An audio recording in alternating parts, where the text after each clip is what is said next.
আসসালামু আলাইকুম। মাত্র 10,999 টাকায় ওয়াটার রেজিস্ট্যান্ট IP54 এর সাপোর্টের সাথে ডিসপ্লেতে 120 হার্জ সহ ডুয়েল স্টেরিও স্পিকার এবং আইআর রিমোট এই সব কিছু অফার করছে টেকনো স্পার্ক গো 1। সো দেরি না করে দেখি এগুলো কি আসলেই কাজে লাগানোর মতো কিনা। Let's get started. এখানে বক্স কন্টেন্ট হিসেবে earphone, sim ejector pin, back cover, type C charging cable এবং টেকনো স্পার্ক গো 1 আপনাদের ইন্টারেস্টিং ফোনটি আছে। এটার বডি ফ্রেমটি পলিকার্বনের এবং ব্যাকে ব্যবহার করা হয়েছে প্লাস্টিক। এটার ডিজাইনটা আপনাদের ভালো লাগার কথা। এখানে পিছনে ডায়মন্ড কাট ডিজাইন ব্যবহার করা হয়েছে। এটার হ্যান্ডি ফিলটা ভালো। এটা যখন আপনি হাতে নেবেন তখন কিন্তু মনে হবে না যে এটা 10 বা 11,000 টাকার স্মার্টফোন। টুকটাক হাত থেকে পড়ে গেলেও তেমন স্পট পড়ে না। যদি আপনি মনে করেন পকেট রেঞ্জ অনুযায়ী ফেলেন, যে পকেটের ওইখান থেকে যদি পড়ে যায় সেক্ষেত্রে কিন্তু সমস্যা হবে না। আর যদি বেশি উপর থেকে পড়ে সেক্ষেত্রে তো সমস্যা হবেই। এখানে IP রেটিং 54 এর সাপোর্ট পাবেন। যেমন মনে করেন যে বৃষ্টির পানি বা হালকা ছিটে ফোটা পানিতেও কিন্তু এই টাচটা স্মুথভাবেই কাজ করে, কোনো প্রকার সমস্যা হয় না। তবে যদি মনে করেন এটাকে ভিজায় রাখবেন সেক্ষেত্রে কিন্তু সমস্যা হবে, কারণ এটা কিন্তু একদম ওয়াটারপ্রুফ না। টেকনো কিন্তু এটাতে ক্লেম করতেছে 4 ইয়ার ল্যাগ ফ্রি পারফরমেন্স আপনারা এটা পাবেন, যে এখন যেই পরিমাণ পারফরমেন্স পাবেন এবং 4 বছর পরেও সেমভাবে একদম সেম স্মুথ পারফরমেন্সটা পাবেন। কিন্তু এটা শুধুমাত্র এই টেকনোর কিন্তু ক্লেম, এটা কিন্তু অরিজিনাল ভাবে এখনো বলা যাচ্ছে না। এটার ডিসপ্লেটি 6.67 ইঞ্চি, থিকনেস 8.2 মিলিমিটার, 188 গ্রাম, বেশি কিন্তু ভারী না, কমফোর্টেবল আছে।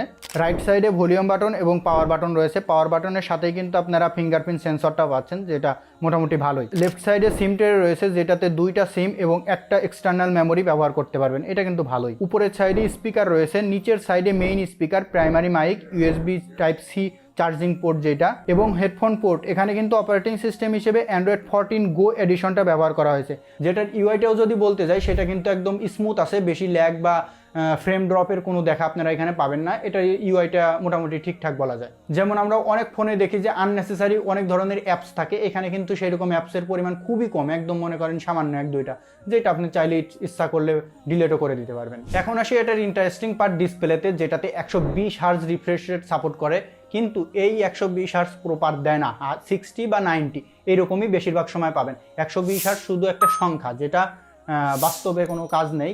সো এই রেঞ্জে আপনি যদি বিবেচনা করেন সেই ক্ষেত্রে নামের ক্ষেত্রে যদি বলে 120 হার্জ ঠিক আছে, কিন্তু কাজের ক্ষেত্রে কোনো কোম্পানি দিতে পারবে না, কারণ 90 হার্জ বা 60 হার্জে এখানে ভালো মতো বা মোটামুটি ভালো আর কি কাজ করে। এই ডিসপ্লের টাচ কোয়ালিটি ভালো। এখানে রেজুলেশন হিসেবে আপনারা কিন্তু HD+ সাপোর্ট পাবেন। এটার চারপাশে যে চিন এবং বেজেলস, এটা কিন্তু ঠিক না, একটু মোটা। আর উপরে পাঞ্চল কাটআউটে ক্যামেরা দেওয়ার কারণে ডিসপ্লেটা দেখতে আর একটু সুন্দর লাগতেছে। ব্রাইটনেস নিয়ে যদি বলা যায় তাহলে এটা কিন্তু সানলাইটে সমস্যা হবে 100%, কারণ ব্রাইটনেস এটার কম। কিন্তু যদি আপনি ইনডোরে ব্যবহার করেন তাইলে কিন্তু ওই ব্রাইটনেস ইস্যুটা আপনার চোখে পড়বে না। এটার রেয়ার প্যানেলে 2টা ক্যামেরা দেখা যাচ্ছে, কিন্তু এখানে কিন্তু কাজ করে একটা, শুধুমাত্র 13 মেগাপিক্সেলের একটা মেইন ক্যামেরা এখানে ব্যবহার করা হয়েছে। আসলে ক্যামেরাতে সংখ্যা দিয়ে কখনোই প্রকাশ করা যায় না যে 13 মেগাপিক্সেল, 50 মেগাপিক্সেল, 108 মেগাপিক্সেল।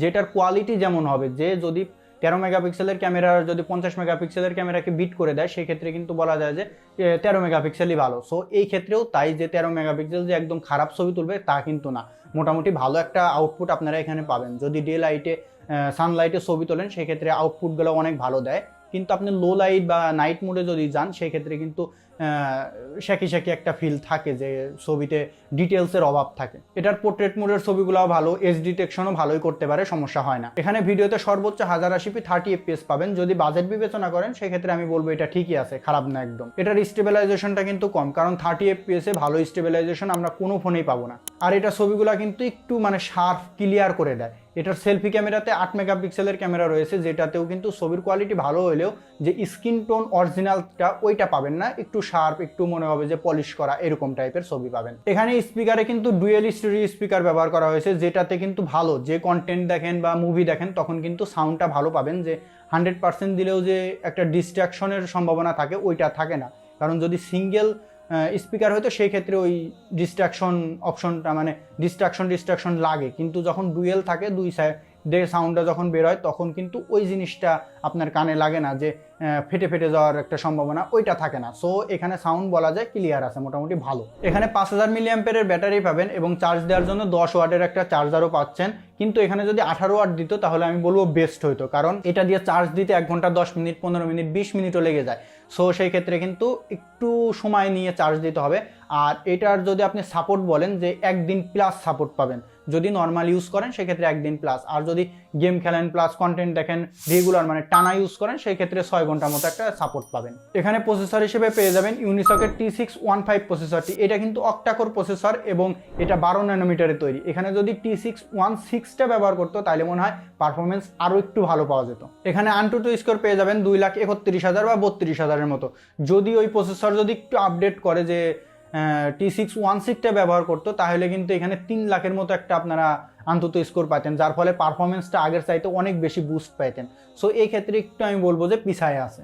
এটার গেমিং সেক্টর নিয়ে যদি বলতে যাই সেক্ষেত্রে কিন্তু এটাতে বেশি পারফরমেন্স আপনারা পাবেন না, কারণ এটার বাজেট বিবেচনায় সেভাবেই মাথায় রাখতে হবে। এখানে পাবজিতে সর্বোচ্চ 30 FPS পাবেন আর ফ্রি ফায়ার খেলতে পারবেন টুকটাক ভালোই, কিন্তু পাবজি খেলার সময় ফ্রেম ড্রপ ল্যাগ এগুলা কিন্তু থাকবে, কারণ আমরা জানি যে পাবজিতে 40 FPS বা 60 FPS এ প্রপার একটু ভালো খেলা যায়। তাছাড়া কিন্তু বাজেট বিবেচনায় 10-11 হাজার টাকার ভেতরে আপনি যদি গেম খেলতে চান সেক্ষেত্রে কিন্তু বোকামি হবে। সো সেই ক্ষেত্রে দেখে শুনে নেবেন যে 2D গেম যদি সময় কাটানোর জন্য খেলতে চান সেক্ষেত্রে ঠিকঠাক আছে, কিন্তু এক্সট্রিম লেভেলের গেম বা 1 ঘন্টা 2 ঘন্টা গেম প্লে করতে যাচ্ছেন সেটাও পারবেন না। আপনি আধা ঘন্টা বা এরকম যদি টাইম পাসের জন্য খেলতে চান সেইটা হবে, তাছাড়া সমস্যা নেই। এটাতে আপনারা দুইটা ভ্যারিয়েন্ট পাবেন, একটাতে 464 আর একটাতে হলো 6128। এটা দুইটাতেই র্যাম কিন্তু LPDDR4X এবং স্টোরেজ টাইপ UFS 2.2, যেটা স্মুথ আছে স্টোরেজ, যেহেতু 2.2 স্টোরেজ টাইপ, সো স্মুথ একটা পারফরমেন্স আপনারা এখানে পাবেন। ব্যাকগ্রাউন্ডে 4-5টা অ্যাপস রেখে চালাইতে পারবেন, কোনো প্রকার ল্যাগ হালকা পাতলা পাইলেও যে অ্যাপ ক্লোজিং ফাস্ট আছে, যে ক্লোজ তাড়াতাড়ি হয় ওপেন তাড়াতাড়ি হয়, এটা ভালো আছে। 464 যেটা সেটার প্রাইস পড়বে আপনার 10,000 থেকে 11,000, আর যেটা 6128 সেটার প্রাইস পড়বে 12,000 থেকে 13,000। এটার ব্যাট সাইড সম্পর্কে যদি আমি একটু বলি তাহলে পারে এটাতে যদি নয়েজ ক্যান্সেলেশন মাইকটা থাকতো আর একটু ভালো হতো, আর ক্যামেরার দিক থেকেও অনেকটা ইম্প্রুভ করা দরকার আমার মনে হয়। আর এখানে চার্জার হিসেবেও যদি 10 ওয়াট ব্যবহার না করে যদি 18 ওয়াটের একটা চার্জার দিত তাহলে আরও অনেক ভালো হতো। এখানে গুড সাইডে কিন্তু অনেকগুলো পয়েন্টই বলা যায়, যে ডিসপ্লেটা আসলেই ভালো, যে স্মুথ একটা ডিসপ্লে আপনারা পাচ্ছেন, 120 হার্জের সাপোর্ট পাচ্ছেন, কিন্তু এটা কাজ করে 90 হার্জের মতো, ওটা কোনো ব্যাপার না। এখানে নেটওয়ার্কের কোনো প্রকার ইস্যু আপনারা পাবেন না। এটার ইউআইটাও স্মুথ আছে। দেন এখানে IP রেটিং 54-এর সাপোর্টের কারণে মনে করেন পানি পড়লো বা বৃষ্টির ছিটে ফোটাতে কিন্তু আপনারা কোনো প্রকার মানে